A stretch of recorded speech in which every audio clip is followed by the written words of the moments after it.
What is going on, you guys? It is your boy, Matt Talks Films. I am back with another video, and I am back with another review. And if you could tell by my energy, I am super excited to talk about this new film I went to go see. Derek Cian-France killed this film. He absolutely did a great job with this film. It's the biggest surprise of the year. It is now one of my core favorites of the year. This is the biggest and best surprise of the year. The film I'm talking about is Roofman. I had two options this weekend because I wanted to make a video this weekend. I wanted to talk a new release film, and the two new releases coming out this weekend that are the big and major releases are Roofman and Tron Ares. Now, I am not a fan of the Tron franchise. I am not a fan of Jared Leto, so I did not want to go see that film at all. So I made this my choice. Despite me hating the trailer of this film, despite me expecting a bad movie, I chose this film, and god damn it, I made the right choice. This is an incredible film. It is endearing, it is enriching, it is charming, it is relatable, and god damn it, it is entertaining and funny. And go see this film if you haven't. You want to go see a film that's going to make you feel something? You want to go see a film that's going to entertain you? You want to go see a film that is funny? You want to go see a film based on a true story that is actually executed to perfection by a really great filmmaker? Go see this film. And now, if you like what I had to say in this intro for this film and my review about this film, like, comment, and subscribe for this channel to see more of this face and to see more of my content. Follow me everywhere at Matt Talks Films for more content like this. TikTok, Twitter, and Instagram. Follow me everywhere on all those platforms. Now, let's get into one of my favorite films of the year. I am ecstatic. I am hyped about what I got from this film and what this film gave me. Wow. The trailer to this film did this film dirty. It did this film no justice. None at all. The trailer for this film is so bad and doesn't showcase the true core fundamentals of this film. This film is cut from the cloth of like a really great early 2000s film. This feels like it's a film that was gifted to us and sent to the year 2025 from the early 2000s, and I am a fan of that. I am definitely craving more films that have that early 2000s vibe, and this film has that. Derek Cianfraz kills this film. He executes a real life story and brings it to the big screen, and somehow delivers and executes his vision to the top of all the tiers. Like, this film has everything you would want, and you would not suspect that from the trailer that we got for this film. This film is something else. It is really brilliant. It is really terrific, and I was stunned with the product I got from this film. There is a lot to talk about. I'm hopefully going to do this cohesively and in a well-mannered fashion, but don't be surprised that I'm this hyped and excited to talk about this film. Let's talk about what I love, because to be honest, there are no flaws for this movie in my opinion. Now, there is a flaw to this movie that some people might not like, but I'll just get out the way. This movie is predictable. One, because it's a true story, and if you know anything about the true story, which I didn't going to this movie, so maybe that's why it played into my favor. It is a predictable movie, and yes, the screenplay is, I guess to say, goofy and corny at times. But there is a lot of substance matter to this film that really elevates this film. There is so much about family. There is tad bits about religion. There is moments of identity and self-realization. There is struggle. There is a lot to go in about military and how fucked up post-military life can be for veterans. There is a lot here. There is so much here that isn't given to you in the trailer, which is a disgrace. And whoever made that trailer and distributed it is crazy, because a lot of people aren't going to see this movie because they think it's like a Hallmark movie. They think it's like a Redbox movie, and it's far from that. There is so much to take away from this film. There is so much that this film gives you that it's hard not to have an enriching theater experience for this film. Now, the story beats of this film are true and key to the tropes similar to this film.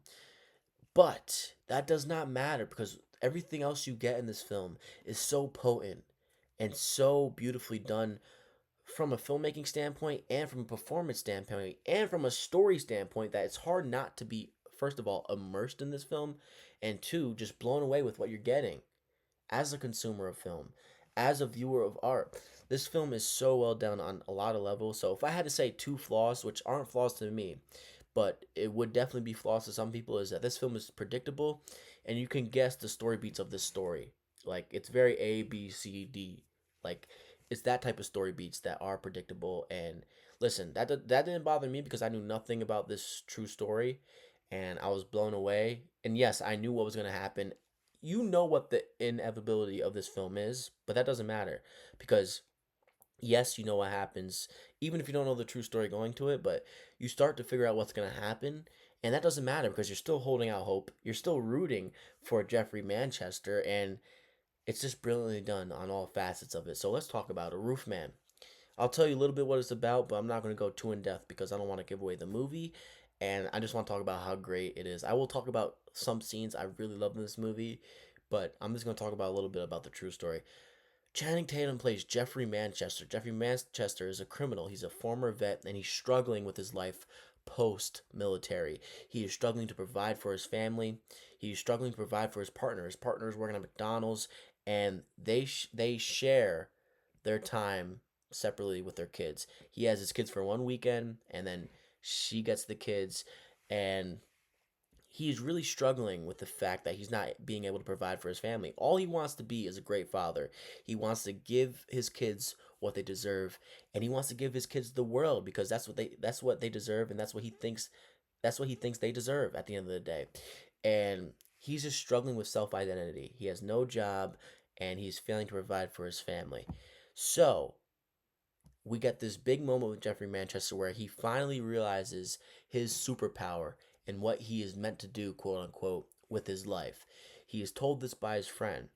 He realizes that he has this special ability to notice things that other people don't. He notices things that other people don't, and he takes advantage of that now. He uses that ability, that special ability, to know the ins and outs of what people do throughout their day and routines. He takes that and commits crimes. He commits so many crimes that pertain to armed robberies. He commits about 45 armed robberies until he's arrested, and he makes over, I guess, 500,000 plus, a million plus to purchase a home for his family and to finally get his kid a bike for her birthday because that's all she wanted in the first place, and now he's able to do that through the crimes he's committing. He is not committing these crimes with ill intent. He's committing these crimes to provide for his family and to be a true father. He's committing these crimes and still being a nice human being. He's still caring about the human beings he is robbing. He is robbing the franchises, the big franchise such as McDonald's, Best Buy, or not Best Buy, Blockbuster, and Burger King. He isn't robbing these small businesses. Not until later anyway, but he is robbing these big franchises and taking care of the people that are so happen to reside in the big franchises. So, yes, he is a criminal. Yes, he is a liar. And ultimately, he does hurt people, but you totally understand his motives and you understand where he's coming from and what he wants to provide as a father. And ends up getting arrested. It's his daughter's birthday. He ends up getting arrested in the new home he bought for his family. And he's arrested. He's in prison. He's dealing with the fact that he's no longer in his daughter's life, and all he wants to do is get back in her life. And there's this intense scene in the film where he's speaking to his daughter, and she misses him, and he finds out that there's another father figure in her life named Greg, and it sends him down to a spiral. He no longer wants to be in prison, and he escapes. He escapes from this prison and he goes back to see his kid one last time from a distance, and he sees Greg, he sees his kid having fun, and he knows he can't intervene because the cops are looking for him. So what does he do? He leaves his hometown and he goes to a distant town, and he finds himself residing in a Toys R Us until things turn out for the better for him and people start to forget about him and who he is. And in reality, we all know how that ends up, and we all know that he will meet his fate. And that's the setting of the story. Toys R Us, and he's starting to find a new life for himself. reluctantly. Yes, of course, he wants to be in his original daughter's life, but he finds meeting and new relationships with a Toys R Us worker in Kirsten Dunst's character, Lee, and her family. She's a divorced wife as well. He is divorced, and he misses his daughters so much, his sons, that he wants to be a father figure still, whether it's with his family. He can't because he can't see his real family. So he does that with Lee's family, and he becomes a loving and endearing father through Lee's family. The only thing that they don't realize is he's a criminal. He is out escaping the federales, the feds. That is the setting and that is the stage for this film, and it's really such an enticing film. It is really such an enticing story. I didn't know this was a true story until afterwards, and we get this beautiful credit scenes where we see the pictures used of Channing Tatum's family in this film compared to the real life families involved in this situation. We even get interviews from the real people involved in this real life situation. So it's really, really great. And I hope I didn't just talk about this story too much for you guys. I feel like I got that done pretty quick, but let's talk about what I love because as I said earlier, I didn't hate anything and I didn't dislike anything. I think everything that was done in this film was done the right way. Let's get it straight off the rip. This is the best performance of Channing Tatum's career. Everyone who watches films, particularly the films that Channing Tatum usually resides in, should know what he brings to the table. Channing Tatum is normally and usually confident, charismatic, and goddamn hilarious. He is just a great cinematic presence on the big screen. What he hasn't done yet is what he does in this film. He is so great and potent in these emotional spots. He is so warm and so tender in this spot in this film, in this character he's asked to play. Everything he is asked to do in this film, he delivers on. He is funny, confident, charismatic as usual, and then he is even more so emotional, layered, and full of life and purpose. And he is so fucking good in this movie. There are so many funny aspects and funny elements in this film for Channing Tatum to deliver on like he usually does, but he is asked to do a much greater task than ever before in this film, and that is to be emotionally intact, and that's what he is. He is emotionally attacked throughout this film, and without him doing so, this film would have failed, but he nails it. He nails the purposefulness of this film. He nails the emotionally layered aspects of this film. He does some terrific acting here where he's not even saying any words. And that is something I've never seen Channing Tatum do. So shout out to Channing Tatum. It's his career best performance, and I love it for him. It's something I've been waiting for him to do, and he delivers on all fronts in every aspect in this film. Shout out to Channing Tatum. He is absolutely terrific in this film. And listen, he already has a name for himself in the world of film and acting. But this is a film that could bring him to another level. And listen, I don't think the Academy is going to acknowledge his performance in this film because they usually don't acknowledge these type of films, despite it being a real story, which they normally do acknowledge. I would be happy if he got an Oscar nom. That's probably asking for a lot, but this is one of my favorite lead acting performances of the year, and I think he's absolutely terrific, and I think he is worthy of an Oscar nom. But sadly, I don't think he's going to get one because yet again, it is a stacked year. Despite this being one of the best films of the year, in my opinion, it is a stacked year, and I'd be happy if the Academy acknowledged him, but I don't think they will. Moving on, this cast is so stacked from top to bottom. It is greatly casted. The comedic castings of this film is terrific. Peter Dinklage is great. There's a couple other comedic actors that are well known that I'm forgetting at this point in time because there is a better performance to talk about here. It's from one of the best working actors in Hollywood. It is Kirsten Dunst. Kirsten Dunst is terrific in this film.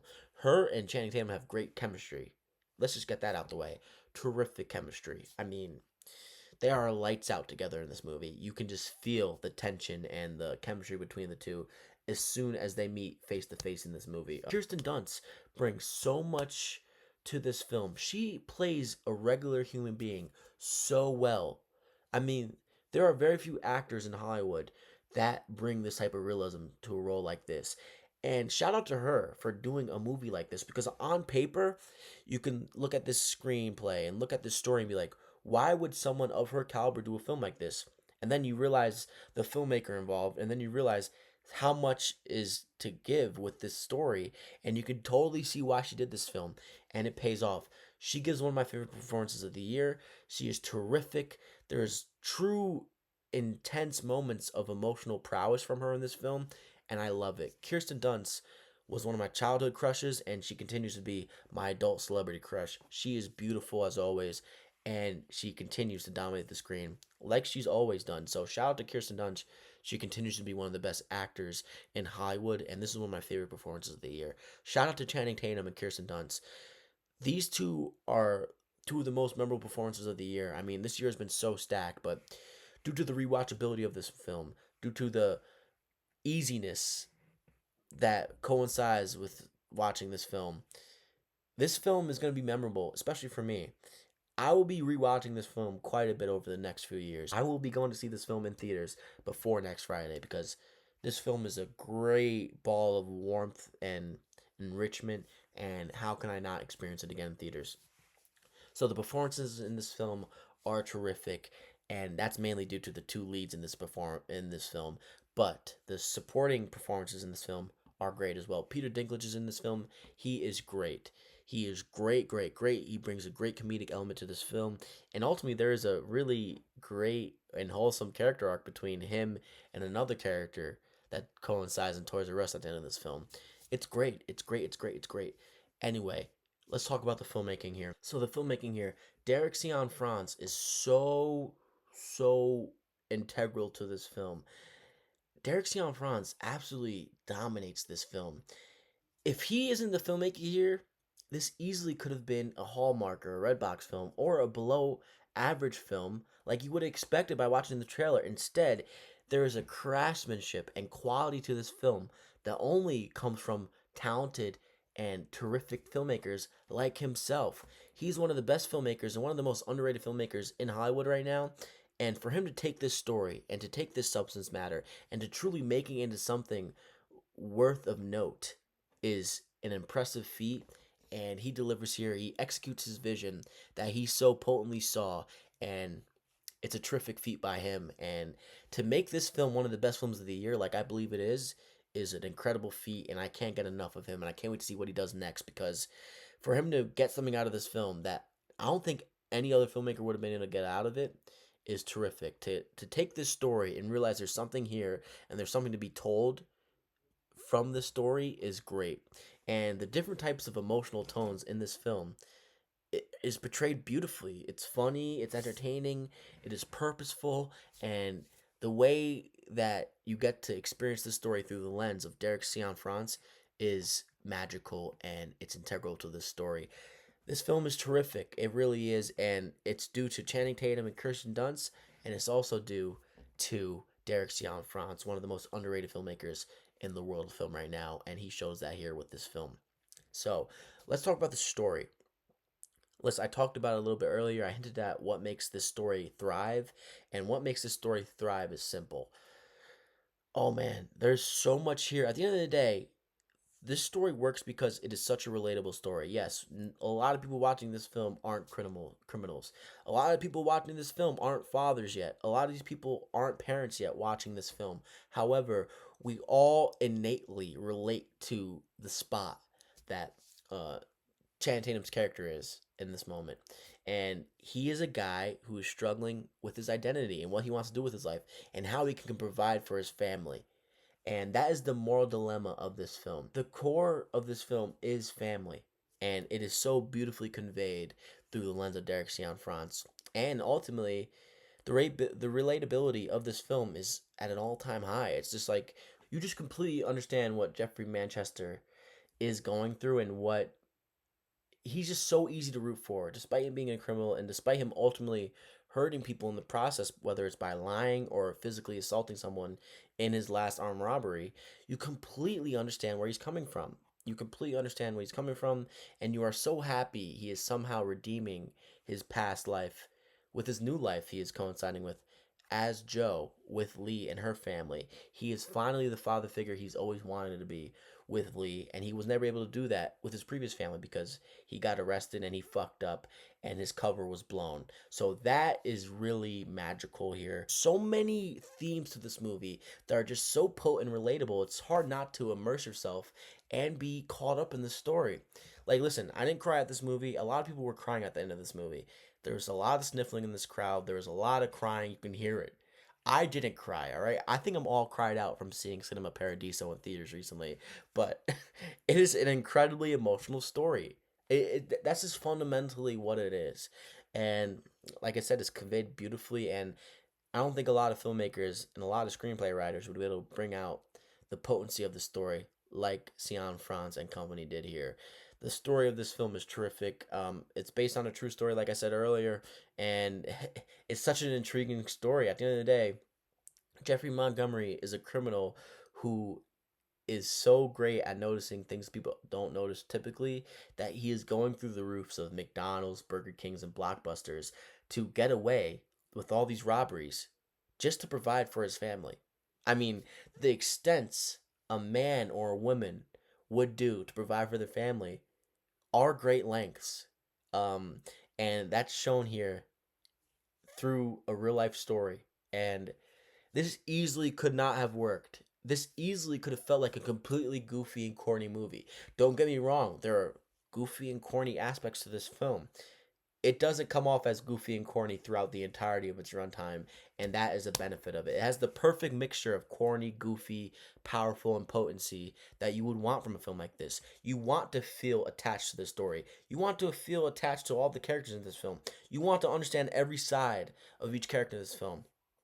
As much as you're rooting against Jeffrey Montgomery's original partner, you completely understand why she abandoned him. You completely understand it. Yes, you understand the motives of Jeffrey Montgomery and why he did what he did. I mean, Jeffrey Manchester, but you completely understand why Jeffrey Manchester did what he did. But also, in the same hand, in the same fold, you understand why both of his partners turn their backs on him. The first partner doing it more brutally than the second one did. You completely understand why both of the partners that Jeffrey Manchester finds himself in relationships in do what they do. The first partner abandoning him because he is a criminal, 45 armed robberies. You don't want to bring up your kid in this lifestyle, especially when her dad's going to be in prison for this long.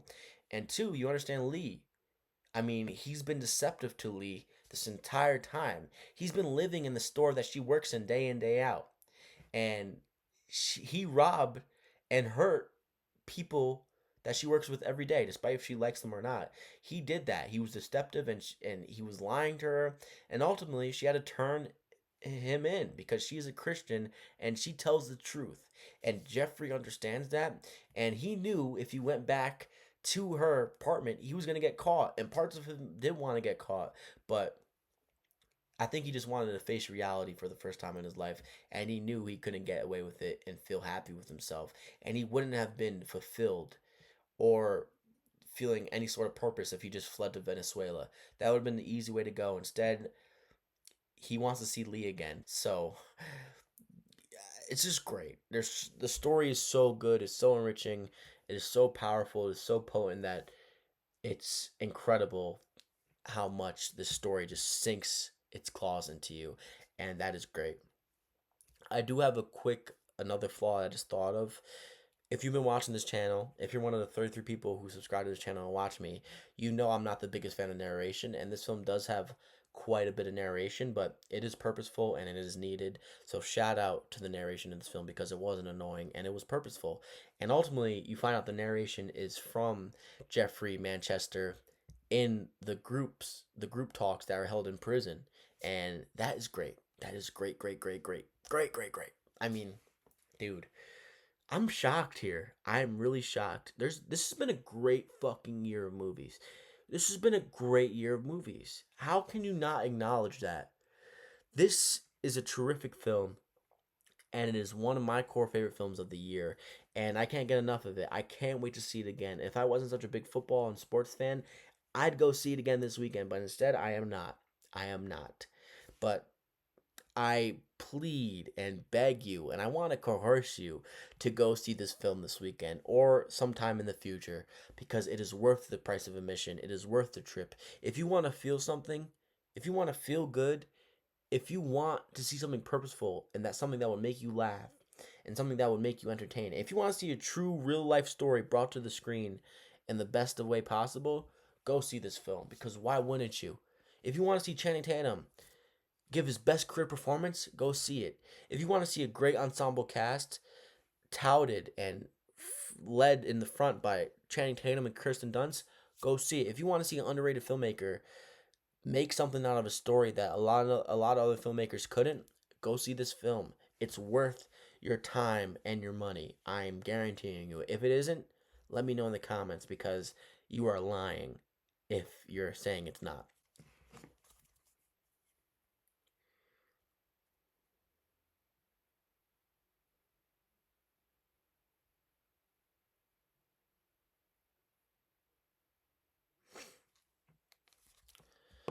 So yeah, I've pretty much said everything I've had to say about this film. I think it's delightful, I think it's wonderful, and I think Cian France is such a great filmmaker and he truly brings something out of the story and he executes his vision perfectly.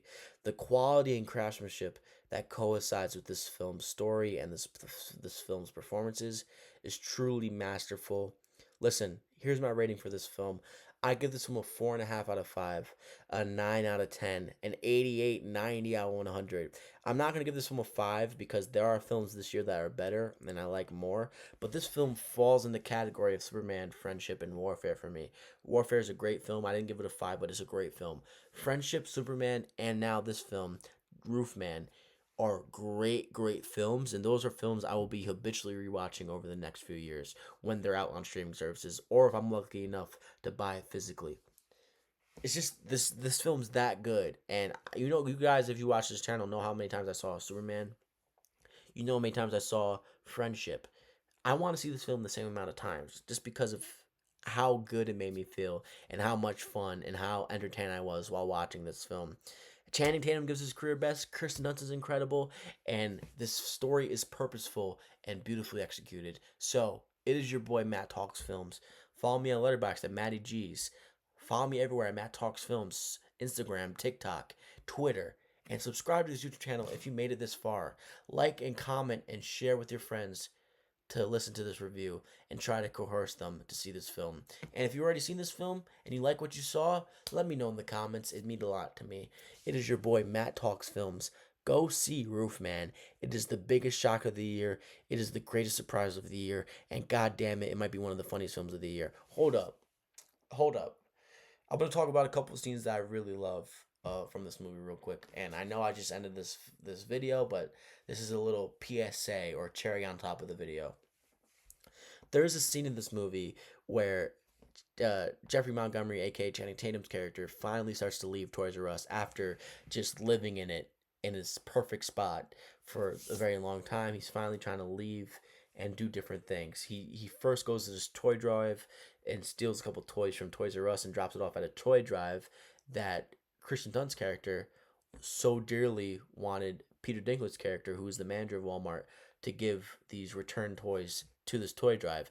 And Peter Dinklage doesn't do it, so what does Channing Tatum do? The good guy he is, he gives these toys to this church. And what he ends up finding out is there's this single nights. He meets the pastor, he meets the pastor's wife, and they like him, they like what they see from him, and they introduce Jeffrey Manchester to Lehigh. And that's when we get introduced to there's a singles night next Tuesday or whatever the date was. And Jeffrey Manchester goes, and he's the only guy there, and there's like 10 to 15 women there, and Lehigh, aka Kirsten Dunst, is one of them. And what we get from Channing Tatum in that scene is so fucking funny and so well done that it's one of the most memorable scenes of the year. I don't want to ruin it and repeat lines that I've said in that scene, but that's one of my favorite scenes of the year. Just the way Channing Tatum dominates that screen and just dominates these women in this scene is perfect. It's beautiful. It's beautiful. It's beautiful. It's the chef's kiss. There's also a scene in this film where Jeffrey Manchester is showering in the bathroom and he thinks he hears something. He starts singing a song that's being sung outside, and it's Peter Dinklage's character. He's early to work, and and he's naked, and he has his clothes drying in the Toys R Us aisle. He has the fan blow drying it so it can dry, and Peter Dinklage. As Channing Tatum's running out of the bathroom after he watches Peter Dinklage go into his office, he's trying to pick up these clothes and pick up this fan to go back to his hiding spot. Peter Dinklage walks out of the door. Channing Tatum holds the fan up to his face to try to remain invisible to Peter Dinklage's character, and Peter Dinklage sees Channing Tatum naked. So we get this naked shot of Channing Tatum with his butt out and everything, and he's just running away from Peter Dinklage or chasing after him or deceive him. So he makes it feel like he left out of the emergency exit door. It is terrific stuff. There are so many funny and memorable scenes in this movie that this film is habitually rewatchable because of those scenes. Whether you love the film or whether you just liked it, you're going to rewatch this film if you've seen it once. I guarantee that. So, sorry for the PSA, sorry for the cherry on top, but I had to say a couple of my favorite scenes in this film. There are so many scenes that are similar or maybe even better than the two scenes I just talked about, but I'm not going to ruin the film for you guys. It is your boy Matt Talks Film. I'm sorry for the second outro, but it's your boy Matt Talks Films. Like, comment, subscribe, follow me everywhere at Matt Talks Films on Instagram, Twitter, TikTok. I'll see you there. I'll see you next Friday. I don't even know what's coming out next Friday, but I will be here talking about that film with y'all because whether it's 33 people, whether it's 50 people, whether it's 100 people, I'm going to treat this fucking channel like it's a million subscribers until I actually get there. I'll see you guys next time.